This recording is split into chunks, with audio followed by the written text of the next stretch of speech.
Good afternoon, everybody. My name's Tim Papa. I'm a former supervisory special agent with the Federal Bureau of Investigation and a former profiler with the FBI's Behavioral Analysis Unit. Now, before I was in the FBI almost 20 years ago, I was living in Islamic boarding schools doing research.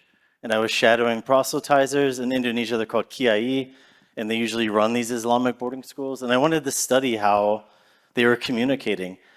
So every night, I'd follow them to these pengajian to basically not just observe how they were teaching their interpretation of Islam, but also how they were building and maintaining relationships in those generational communities before and after the pengajian. So when I finished this research, before I went to the FBI, I spent some time in the Central Intelligence Agency and the Defense Intelligence Agency. And I'd spend time still looking at Southeast Asia and terrorism. Now, when I joined the FBI, it was some years later until I got back into cyber terrorism. But once I did, I started to look at Southeast Asian cyber terrorism again. In my last 6 years with the FBI, with the Behavioral Analysis Unit, as a profiler, I would periodically look at online threat actors from Indonesia and Southeast Asia.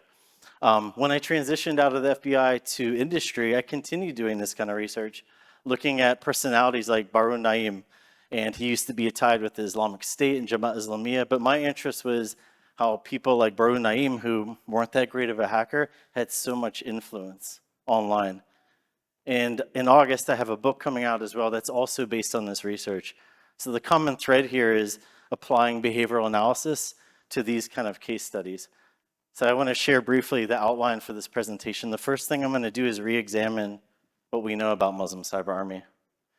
The second thing I'm going to do is model a personality assessment. This is something, as a profiler, we would do all the time for FBI agents. It was the starting point for any kind of behavioral analysis.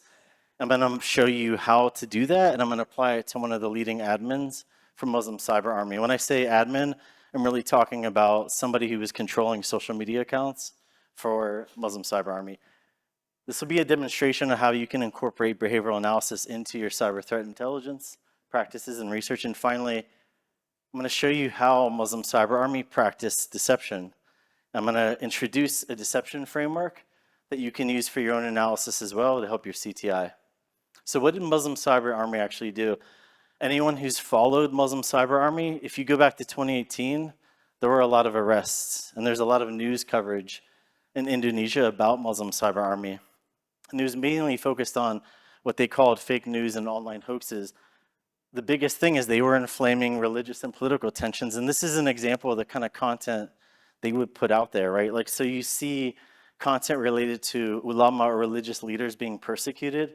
So that's the power of myth and folklore. You have actual historical events, but when you combine that or naturalize that with emotion, it becomes indisputable to people. So people look at these kind of things and think, this is what they do, this is always happening. But it may not be what's always happening, but it's powerful. And Muslim Cyber Army would play on those kind of religious and political attitudes and emotions. They definitely prompted misinformation, which can be slightly organic, but they definitely had a purpose with their design for disinformation. And it prompted violence. And Indonesian officials took this very seriously because they would refer to members of Muslim Cyber Army as traitors. So it was taken very seriously. But what's interesting is after 2018, you hear almost nothing at all about Muslim Cyber Army. You don't see any kind of research. You don't really see anything in the news. And speaking to an Indonesian police official recently about this case, this was his statement to me. Why do you care about Muslim Cyber Army? They're no longer a threat. But I want to re-examine Muslim Cyber Army because I think there's a different perspective to take on what this group actually was and how they did what they did.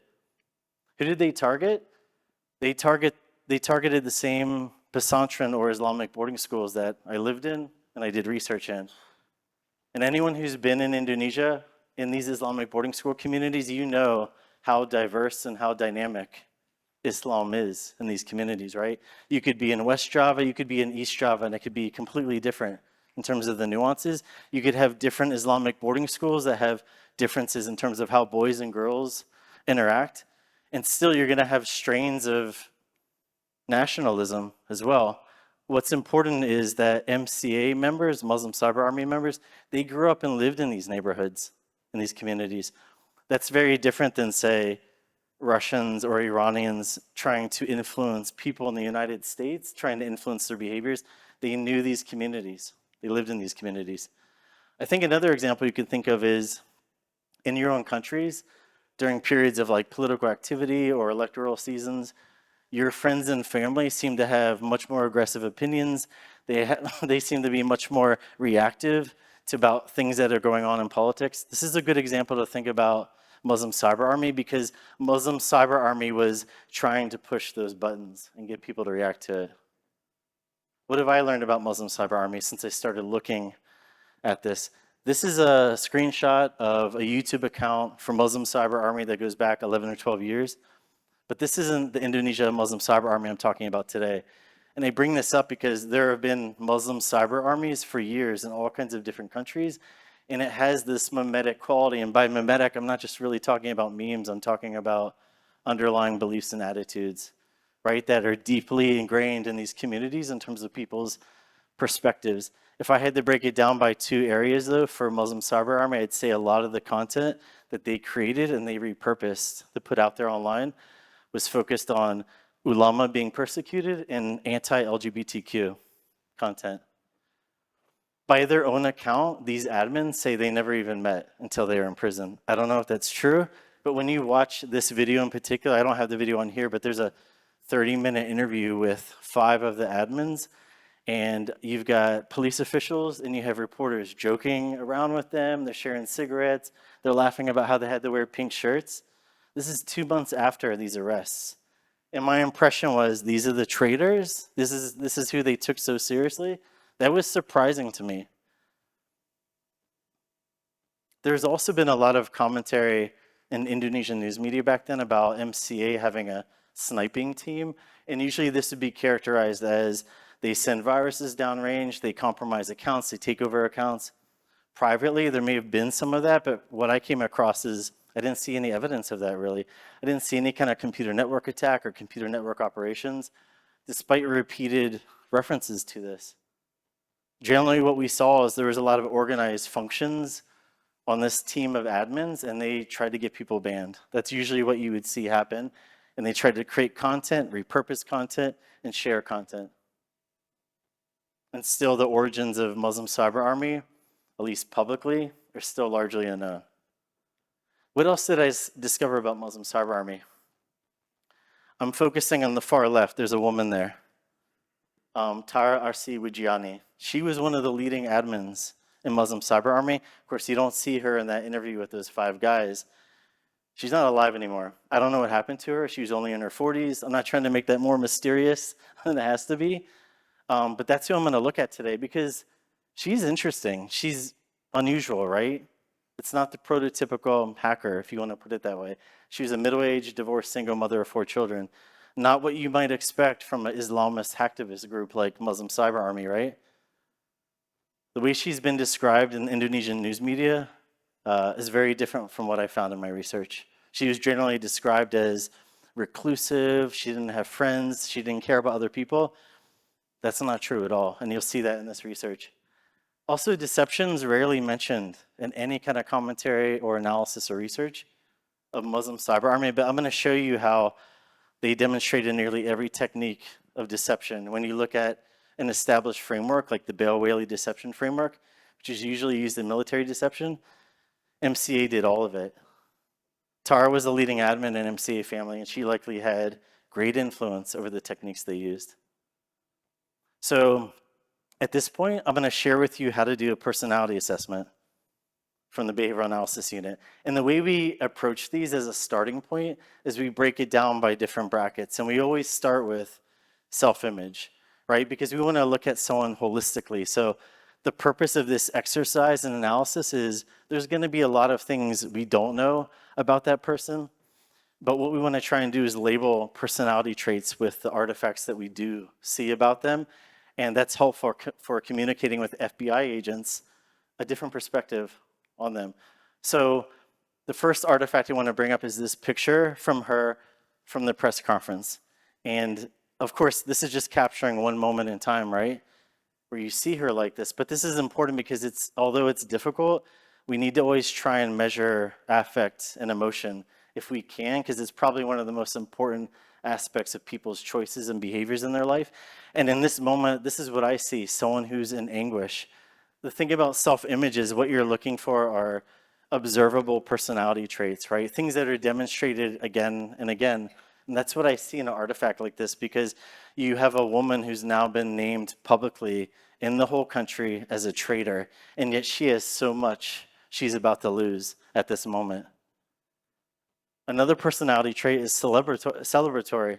Because remember, she was described as someone who is reclusive, who is antisocial, and all we see in her social media account is all kinds of activity with friends and family. And here she's celebrating a wedding of one of her adult children. Someone who's nostalgic. We've got older pictures when she was in middle school and high school. Probably more than anything we see are pictures of her at reunions for middle school and high school with all kinds of friends. So that's why I'd say she's nostalgic and she's friendly. Definitely devoted.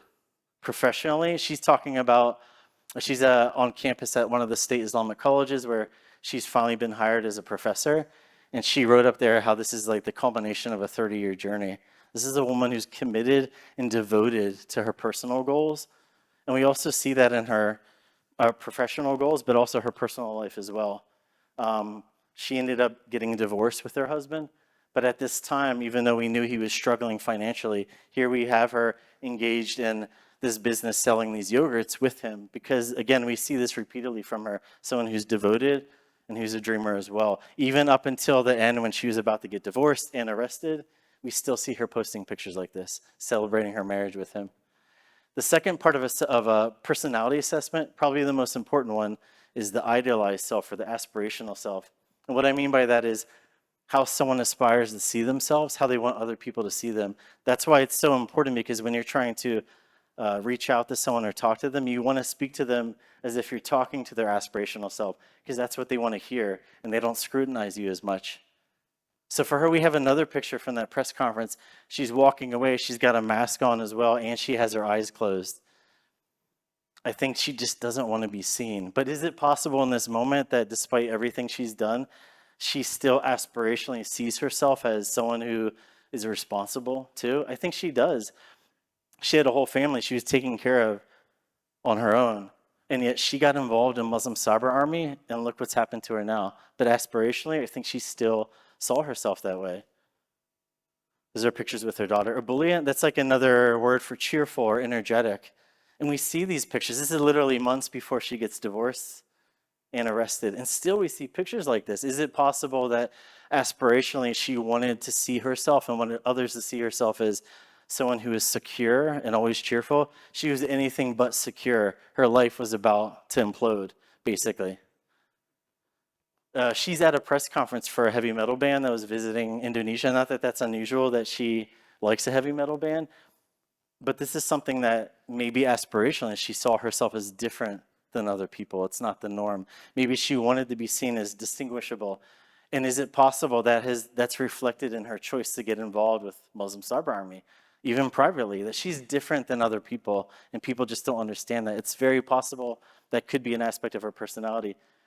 I say magical because even if what people put on social media, you can say, well, that's just some representation. It's still purposeful. It's by design. She wanted to present this kind of image or personality to people. So she chose a banner like this. This is a picture of one of her classes. She said, good friends are like stars. You don't always see them, but you know they're always there. So aspirationally, there might be some magical quality and soulful quality to relationships in her life. She posted this, she didn't write this, but she posted about soulmates, how they can just kind of come into your life out of nowhere, change your life, revolutionize your life. This aspirationally might be her outlook on things in terms of why things happen. Is it possible, even though we don't know why she joined Muslim Cyber Army or how she got involved, that however that happened, she saw it as meant to be, that this is meaningful, that she had an opportunity to do this? It's possible. The third part of a personality assessment is self-actualization. Now, this term has been around for a long time in psychology, but the way we look at it in the BAU is we're trying to clinically imagine where someone is on their pathway of goals in their life. How many challenges have they encountered? Because the idea is if they've encountered a number of challenges and they haven't reached their goals, then perhaps they're more vulnerable to being behaviorally exploited. This is a house she grew up in Yogyakarta. So we know she moved to Yogyakarta from Jakarta when she was 15, and that could have been obviously a very difficult move for her. That's a pivotal year in a kid's life. But she appears to have adapted really well. She has all those friends, as you've seen from those other pictures. We also don't really know, like the one aspect of self-actualization is trying to ask these questions because you're trying to have that communication with other FBI agents who are looking at this individual.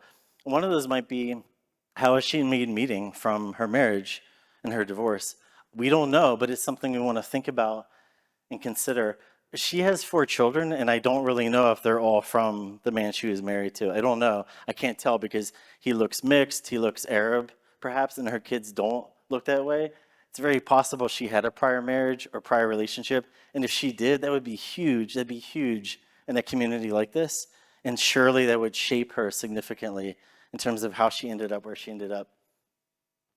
And finally, the concept of edge work is interesting, and it might apply to her. And of course, there's a lot of voids and gaps of what we know about her, but we bring this up because it might be a different way to look at someone like Tara. Edge work is a concept that looks at people who feel like they struggle to have control in their life, and they voluntarily pursue dangerous things. So the research on edge work is focused on like recreational cocaine users, part-time sex workers, graffiti artists. What they found is people who engage in edge work almost have a heightened sense of themselves. They feel like, I'm living the life that I thought I'm supposed to live. Is it possible? She felt that, especially with everything else crumbling around her.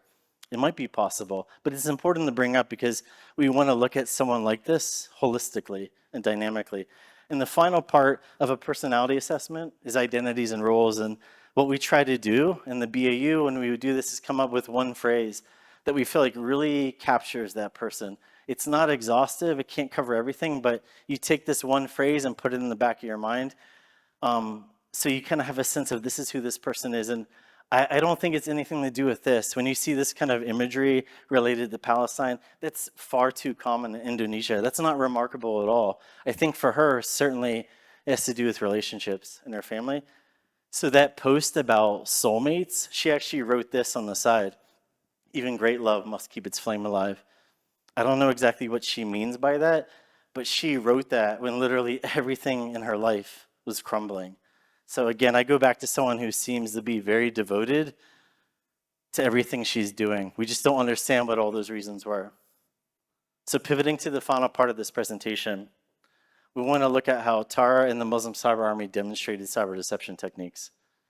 So what makes MCA, what they did, different than just like trolling people and making fake news? Because that's not that difficult to do. You just need a phone and a social media account. People are doing it in the US all the time, and people are getting in trouble all over the place in Indonesia for doing this.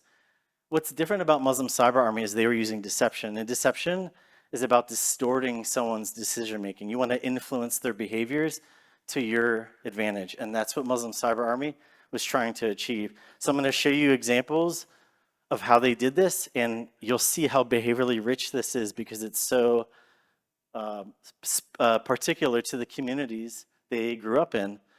I'm going to be showing you the Bale-Whaley deception framework. And the Bale-Whaley deception framework is broken into 2 parts, right? You have dissimulation and simulation. And dissimulation's hiding the real, and simulation's showing the false. And each of those has 3 techniques each. So I'm going to show you those 3. The first one being dissimulation, masking, hiding the real by making it invisible. So MCA admins would create a lot of Facebook at the time and Twitter at the time accounts and a lot of tags that were very, very common. Things that wouldn't necessarily stick out at all. They'd be kind of like masked into these places. So having a phrase like Rakyat Bersama FPI, like we stand with Islamic Defenders Front, or the people stand with Islamic Defenders Front, that was very common. There was nothing unusual about it, but they would make these tags in these accounts and mask them within all these other organic accounts. So it's very difficult for anyone to know who's really behind this because this looks very familiar, right?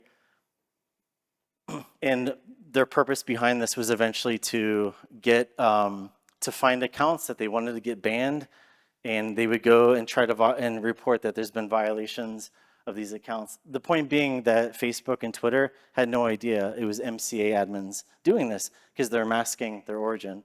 The second technique of dissimulation is repackaging, hiding the real by disguising.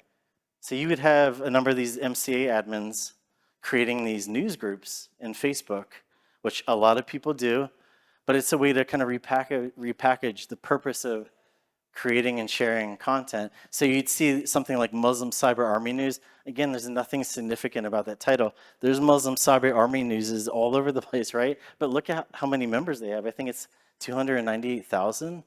Can you imagine putting content into that stream and how simple it would be for people to project that? And they did it so effectively, right? In terms of other aspects of how they would approach repackaging, you'd also see content like this. So one of the highlighted accounts there is a Twitter account, but this isn't inflammatory at all, but they would mix this in as well. And this is a post about where you really where you learn or you're shaped as a person of integrity. That only can happen in the pesantren, in the Islamic boarding school. And then they would feature a politician that they support. But all this stuff looks pretty innocuous online. Now, the third technique of dissimulation is dazzling, hiding the real by confusing or enticing. In terms of that MCA sniping team, by their account, twice a day, they would have scheduled times when they would go online and they would look for accounts that they want to get banned. And there would be situations where there are accounts they want to get banned and they would create other accounts to masquerade as them, and they would fabricate content that was offensive. Or they would try to get them into a conversation where there'd be an offensive exchange. They'd screenshot it, then they would report it to Facebook and Twitter. That was how they sniped people more often than not.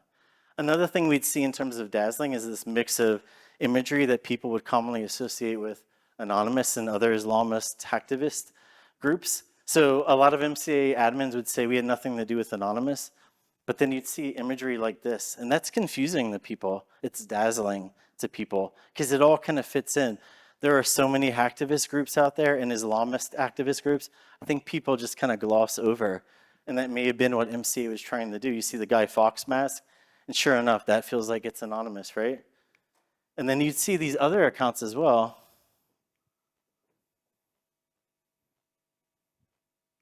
Oh, here we go. This is a 2-week period on Twitter of MCA originating content. And I know maybe it's hard to see from here, but the way that kind of branches out, you're talking about so many thousands of users. Again, that can be dazzling to investigators trying to find an origin of where this content's coming from.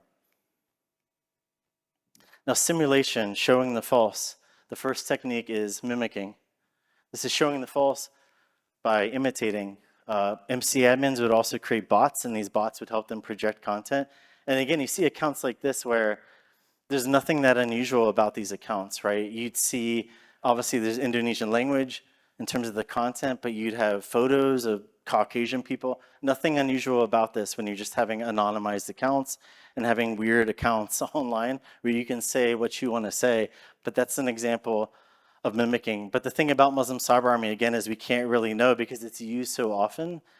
Who is it, right? Is it a cyber terrorist group? Is it a bunch of teenagers having fun? You saw this before from a YouTube account, but this was a later account that was tied to Muslim Cyber Army using this older imagery. And so there's also elements of dazzling even in these situations. MCA admins did deny involvement with Anonymous and Saracen. Saracen was an Indonesian criminal syndicate that did something a little bit similar. They were paid to smear the reputation of other politicians. But there's also been allegations that Saracen members were a part of MCA. So again, this is dazzling, and this can really play a role in terms of that myth making and folklore making because people can't make sense of it, and I think that's by design. The second technique of simulation is inventing, showing the false by fabricating. There would be events that had nothing to do with the Muslim Cyber Army, like protests and marches in Indonesia, and then you'd have these people show up with banners. I don't know who these people are, but what's important about this is you see a bunch of logos here with Muslim Cyber Army, and some of these are just redundant. But to people that are unfamiliar with this, it might look like there's a lot of groups affiliated with Muslim Cyber Army when there really weren't. And despite the admin saying we had nothing to do with anonymous, you see that language of we are. They wrote, we are Muslim, we are brother, and we are Muslim Cyber Army. Well, that's very similar to anonymous too, right? We are Legion. So again, you see those aspects not just of like dazzling, but inventing too. One Indonesian researcher described this as MCA creating this, feeding into this political imagination in Indonesia. This is very easy to do because there are already these existing attitudes and beliefs, and this is familiar to people. And obviously there are people who still got arrested and got in trouble for just simply doing one time a post of repurposed content. The third technique of simulation, and the final one, is decoying, showing the false by masquerading. This is probably the greatest example of how they would potentially prompt violence, because there would be content they would post online about Kiai and other religious figures being attacked outside a mosque. That actually rarely happened, but according to the Muslim Cyber Army, they had like over 50 different posts about this. But this is what I'm talking about in terms of creating myth. There's real events, and it's naturalized with emotion, and people are very reactive to it. In this situation, this Kiai actually died from being attacked. But again, that rarely happened, but the MCA would take advantage of that. And again, we would see examples of this kind of imagery. It's so common with Islamist activist groups, but they would use it and they would have multiple accounts. So at this point, before I go into the final takeaways, if people have questions, by all means, queue up if you want. And if we run out of time, I'll stick around outside if you want to talk further about this. I want to break this down into two parts of takeaways, one for cyber threat intelligence and one for cyber deception. So how can this case study advance your CTI analysis and research?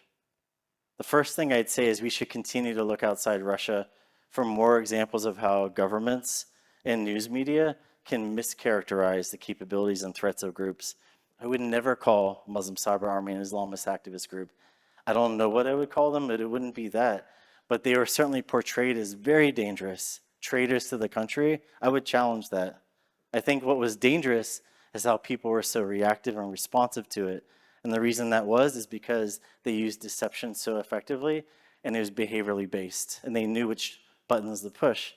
The second thing I'd say is, even if you come across these generic names of groups like Muslim Cyber Army, keep looking deeper, because it does probably reflect these deeper social attitudes and beliefs. The third thing is looking at like threat actor collectives like this. They can still be so effective and so disruptive, even if they're not really using many tools, and maybe they're limited in their capabilities. So a cyber deception analytical framework like the one I showed you, the Bell-Whaley framework, that can actually reveal other ways that they are effective, or other techniques that they are using that have nothing to do with tools. And the fourth thing is interpersonal relationships and the personal lives of these threat actors. Even though there are a lot of questions about Tara and the other admins, this still might provide the best insight into the motivation of these groups, why people got involved in it and why they were targeting people. We don't know what else happened in Tara's life where she felt so motivated to be a part of this, but exploring that, we might get to that answer. So I would encourage you to incorporate behavioral analysis into your CTI. And finally, how does this case study advance your cyber deception analysis and research? This is a very unique example of a group in very dynamic environments with very deceptive and dynamic storylines. We're able to deliver that very effectively. We don't often see that.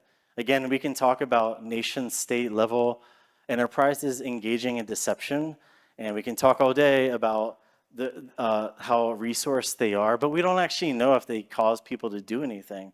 I think people are just alarmed by a lot of that reporting. In this case study, we can say they definitely cause people to do something, and that's what was so dangerous about it. Second thing is, as far as I know, these admins had no background or training in deception, and look at how effective they are. That should be disturbing to people. This is a great demonstration of how effective deception can be online, even if you're not a skilled hacker. Third, cyber deception in this case study really became a force multiplier, and I would argue probably on the same level of some nation states, if not better. And the fourth thing is, again, I would encourage you to re-examine current and historical cases of hacktivists and broader cybercriminal activity with a cyber deception framework. because that might actually reveal even more insight into what they're doing and how they're doing it effectively. Thank you.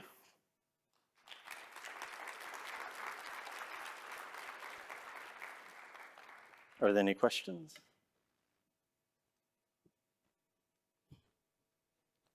And if there are questions, there is a microphone here. So, yeah. Bring it over. Yeah. So who do you think was behind all this? I'm sorry? Who do you think was behind all this? Okay, I'll give you the answer that everyone hates. I'm not going to say it depends or anything like that. More often than not, any kind of activity I would look at in the BAU, whether it was like unexplained phenomena or large scale activity like this, there's always multiple answers. I can never point to one thing. There's one individual actor behind this, because it's very possible a number of these personalities had different relationships with different people who funded things, who directed things, who came in at different times. I don't know. I believe that there were elements of people who had experience with different groups, and they brought that to the table. How all of these admins got together, I don't know. If it's really true that they never met until they were in prison, that seems plausible too. If you already had people who were dedicated to a certain effort, but I know that's hard probably for us to imagine. How did they do this without having Microsoft Teams meetings and like discussing how they're going to do it? So I don't know. That's still unclear. But I will say, like, look how easy it is for something like this to spring up. I think that is why the Indonesian government was so disturbed by what they saw and how quickly people were reactive. All right, we have one more question here. Hi, thanks for the talk. I was wondering, these admins that get arrested, what were they charged with? Because in the end, they used deception, but I think it's pretty hard to trial, probably. Yeah, they were charged with insulting public officials. It wasn't even a cybercrime related charge. So there's still limitations on what I know in terms of like how long they were detained, how long they were in prison. That's certainly a challenge. It's a problem, right? If they're charged with something unrelated to that activity. I think in the United States, there wouldn't necessarily be a charge related to deception, but that's why it's important to look at groups like this and their activity a little bit differently. If we just looked at what we actually knew about Muslim Cyber Army in terms of, wait, are they actually sniping anyone? Not really. Do they actually have a lot of capability? Not really. People might also mischaracterize them and say, nothing to really worry about. But if you look at them in terms of cyber deception and how well they knew those communities that they exploited behaviorally, then they are really dangerous. So it does depend on that lens, but that lens is reflective of reality. That's what they were seeing. People were prompting violence by what they were posting. Yeah. Any other questions? Yes. Yep, please. You mentioned other examples outside of Russia. Microphone. Give us other examples. Other countries. My voice is already louder. Oh, okay. Well, you the mic. Yeah, and the last slide, you've mentioned that there are other examples we should look at outside of Russia. Could you give other examples? I'm interested in. What I actually said is we should look outside Russia for other examples. But I will say, like, it's not difficult to find other examples because you can look at historic activity from a different lens. For example, there's a case study I did recently on a paper I published on a transgender hacktivist, leaker, anti-capitalist hacker in Switzerland. And she was indicted because she was compromising databases and leaking it publicly. And she was doing that by her own account because she said they weren't protecting this information. And I felt like a righteous obligation to share it. She still got indicted. And they also said because she was making merchandise from her hacking experiences, that was part of a profit-making conspiracy, a criminal conspiracy. I looked at it a little bit differently. I think this is how she made meaning by what she was going through. She was incredibly traumatized by being searched by Swiss authorities. She hates the FBI. She hates law enforcement. There's other things that motivate her. So if governments and law enforcement want to talk to someone like that, they need to look at them dynamically. So now I'm not necessarily looking at just some hacktivist who hacked a few places and leaked information. It's something much bigger than that. You see them a little bit differently in terms of like how hacktivism can be so powerful. So that's what I'd say. I was encouraging people to look elsewhere because it's not necessarily that difficult to find because it's certainly going on. It's just a lot of the media coverage we see is focused on Russian-related cases. Yeah. All right. Any more questions? Oh, yeah. So in this case, you had a lot of background information on Tara, like pictures of her Instagram or whatever social media, and that kind of help you creating this initial profile, right? Like how hard it is for when other threats like ransomware operators or I don't know, other threat actors they usually don't have like these public things, but as researchers, sometimes we can find leaks of conversations. How hard it is just from text creating these profiles? Can you just like looking at chats, how much data do you need to be able to create this reliable profile and don't get it too wrong in a way? Yeah, no, I mean, when I was in the behavioral analysis unit, when we would get requests to look at particular cases, there was a spectrum in terms of information. Sometimes it'd be years of collection, years of information, and sometimes there'd be nothing except some like old social media account. It doesn't really matter. I've always been a proponent of there's great value in someone's social media accounts. I don't agree at all with this idea of like, that's all fake. It's not. Whatever you choose to put on social media, you are road mapping for me how you want me to talk to you. You are road mapping for me how you want to be approached. Everything you do leaks out behavior. So there have been situations in the past with unknown ransomware threat actors who are trying to negotiate something. We don't even know who they're with. They're not claiming any kind of credit. But even in those situations, the way you structure your communications can yield behavior because there's all kinds of vulnerabilities in the way people speak. There's a prior case study where there is an online engagement with a cyber criminal. Cyber criminal had no idea who these undercover operators were. But in the course of discussion, we could see enough from what he was saying. We could see enough from what he had posted online with accounts that we thought were him, that we could say this person's really reactive to anything about his reputation. He hates when people question him. He's completely grandiose because people are always praising him. So what would happen if we had someone say, oh, I had a conversation with my buddy. I told him I was talking to you, which is awesome. But my buddy's like, there's no way that guy pulled that off. That stuff works. People react to it because they feel like, no, that's not true, right? That's creating a need for correction. That's just one technique in conversation. I don't have to know who you are to know I can exploit you behaviorally based on everything you say and do, even if there's only a limited amount. There's been situations in the past where someone's asked for statement analysis on ransomware threat actors and a bunch of affiliates because they knew a ransomware malware developer was masquerading as affiliates too. But when you look in the literature on linguistic analysis and statement analysis, there's not a lot of agreement about if that can be done with a lot of credibility. And if you don't have a large body to work with or a key, it's not going to be very effective. What I looked for in those situations is emotional responses. What would happen in communications with a victim in an unknown ransomware negotiator when someone would bring up particular topics? Because you can look at all the stuff you expect, right? Like how much do I have to pay? Show me proof that you actually hacked it. When you move that stuff aside and someone actually says something like, I don't think any of your affiliates trust you. I don't even think this is possible. If you think this person is reactive to that, you're probably going to see it in communication. And that's how I'd start to look for a common thread over a period of time. That's an example of modeling behavioral analysis. Your starting point is just to look at every artifact you see and try to find in the aggregate some baselines. It's the same thing when you look at people in their life. I don't look at the past as that predicts the future. I'm looking at like 5 years ago when you made that decision, what was going on in your life? Who are you in a relationship with? That reflects your attitude towards things. That reflects what you're probably going to decide to do. So there's a framework for doing this kind of analysis that can help you work with like no artifacts or a bunch of artifacts. Thank you.